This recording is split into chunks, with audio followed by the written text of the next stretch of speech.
Située à 5 km au nord-ouest de la ville du Puy-en-Velay, la forteresse trône sur une butte volcanique, cernée par des falaises escarpées.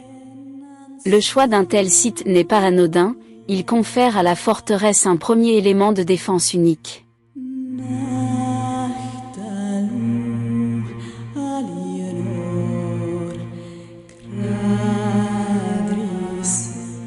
La pierre qui constitue le rocher est un matériau facile à tailler, ce qui n'a pas échappé aux premiers seigneurs, lors de la construction de la forteresse. Au Xe siècle, le rocher accueillait des bâtiments en bois utilisés pour défendre l'entrée nord-ouest de la ville du Puy-en-Velay. C'est à la fin du XIe siècle que le vicomte Armand s'empare du lieu et prend le nom du village, Polignac.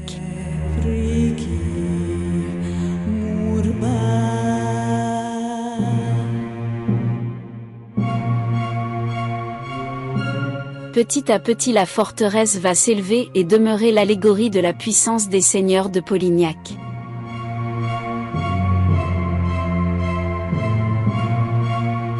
La forteresse appartient à la famille de Polignac depuis près de 1000 ans. Les différents seigneurs ont marqué non seulement l'histoire du Velay, mais aussi l'histoire de France.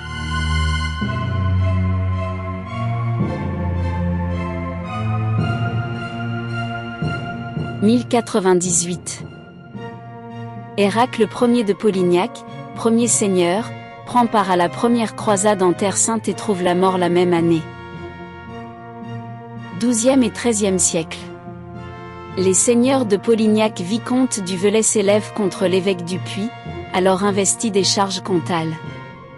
Une rivalité intense se dresse entre les Polignac et le puissant chef religieux, ce qui occasionne de violentes luttes pour le pouvoir.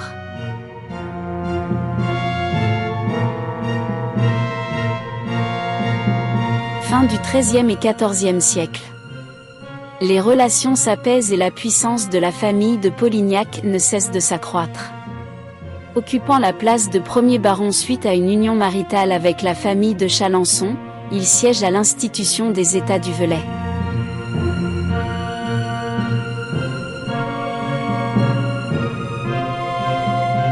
La guerre de Cent Ans.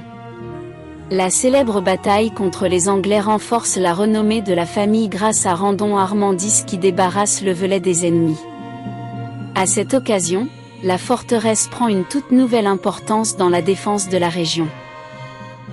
Entre 1385 et 1421, la construction de l'imposant donjon de 32 mètres de haut atteste de la toute-puissance des Polignac.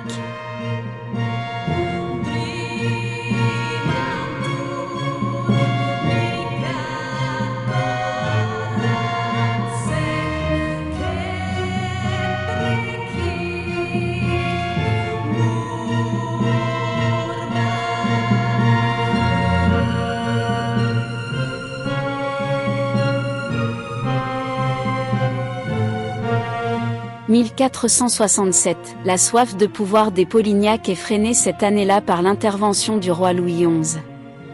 Ce dernier punit sévèrement la famille de Polignac. La forteresse est confisquée et le vicomte est emprisonné brièvement, en cause, son adhésion à la Ligue du bien public. La famille de Polignac est alors soumise à l'autorité royale.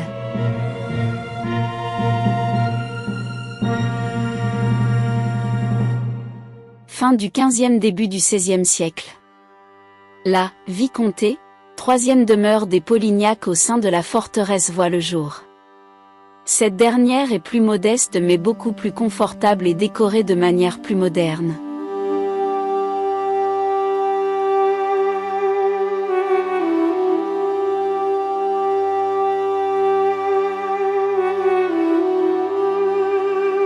« 1533, cette année est marquée par une visite prestigieuse, celle du roi François Ier. Ce dernier, en route pour la ville du Puy-en-Velay, fait une halte par la forteresse de Polignac. Il y est accueilli en grande pompe. La vue époustouflante qu'offre la forteresse sur toute la région du Velay et ses monts, conduit le roi à surnommer les Polignac, les rois des montagnes. Fin XVIe siècle, guerre de religion.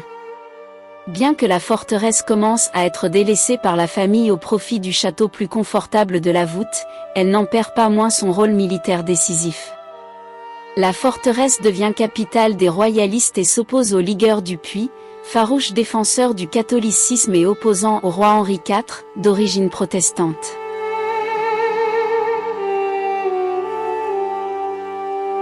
Le XVIIe siècle. Le XVIIe siècle marque l'abandon de la forteresse pour le château de la Voûte-sur-Loire. Par la suite, les Polignac, intimes de la cour, s'installent à Paris. Ils bénéficient des faveurs du roi et occupent des fonctions prestigieuses. En 1614, le vicomte de Polignac se voit conférer le titre de marquis de Chalencon.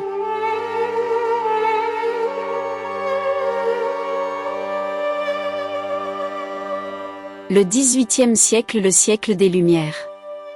La famille de Polignac s'installe à Versailles et Jules Armand XXII obtient le titre de duc par Louis XVI en 1780. Il est le premier duc de Polignac. Sa femme Yolande de Polastron, première duchesse de Polignac, est une amie intime de la reine Marie-Antoinette.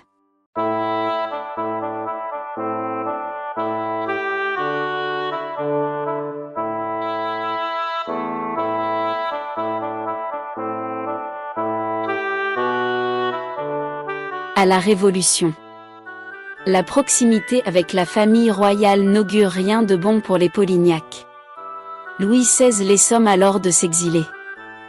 La forteresse de Polignac est confisquée puis vendue comme bien national en 1794.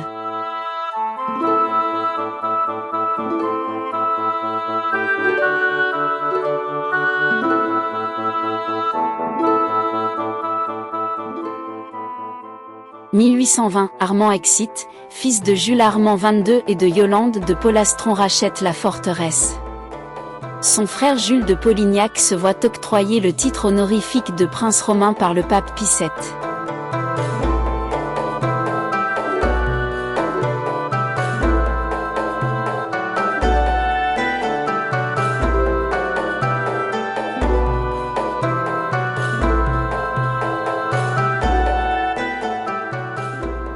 « 1840, la forteresse de Polignac est inscrite sur la première liste des monuments historiques par Prosper Mérimée.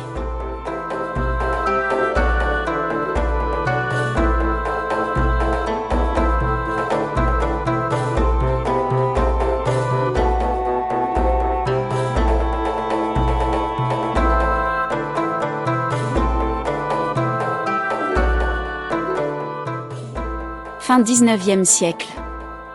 Après avoir contracté une alliance avec la famille Pommery, les Polignac peuvent enfin financer des travaux de restauration du donjon, réalisés entre 1893 et 1897.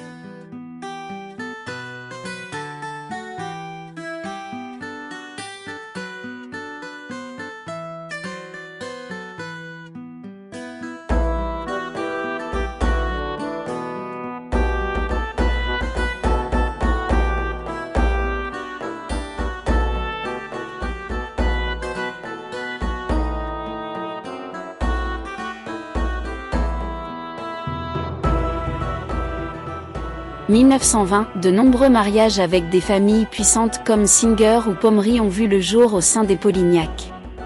Cette année 1920 marque la célébration d'une union princière. En effet, le comte Pierre de Polignac, petit-fils du prince Jules de Polignac, épouse Charlotte Grimaldi.